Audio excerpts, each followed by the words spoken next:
I appointed General Ogola. General Ogola is among the people who went to Bomas to try and overturn my victory. Do you know that? But because when I looked at his CV, he was the best person to be general. I called him and I sat him down. I told him, my friend, you went to Bomas to try and overturn my victory. But because you are the best person to be general, I'm going to give you the job. That is how it works with me. That's why I told you, if a person has the qualification, if he is the best for the job, I will give him the job. But that is the military. There's a code of conduct for the military and how politics works in Kenya, Mr. Let me tell you, my friend, I had the opportunity. I could have appointed anybody. I had, I think, 10 choices.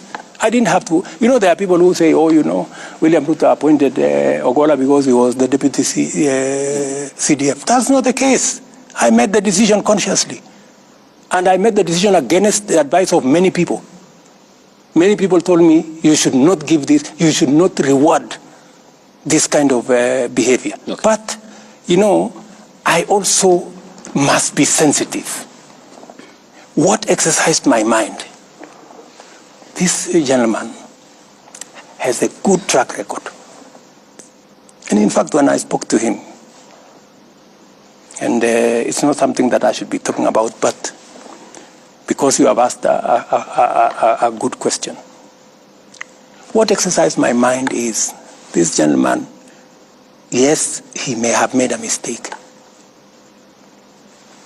Maybe because the commander-in-chief that time told him what to do. Maybe he... And when I talked to him, he told me, I have no defense. He told me, I have no defense. You do with me whatever you want. I cannot defend. It was wrong. What I did was wrong. Yeah? I am also conscious.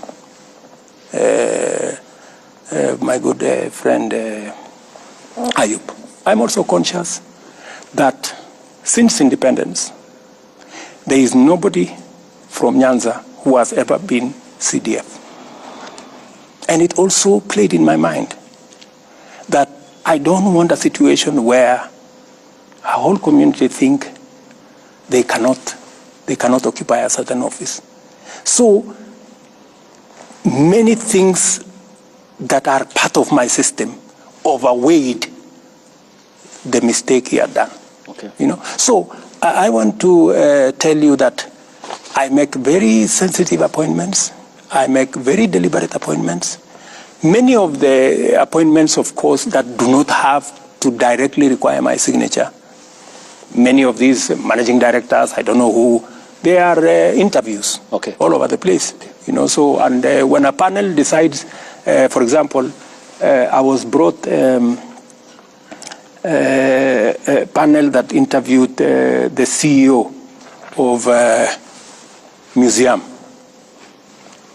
And just by coincidence, you know, the person who became number one was my classmate. And I never even asked anybody to assist her.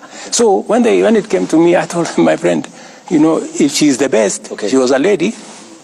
Okay. Let me take this opportunity again to congratulate our new CDF, General Ogola.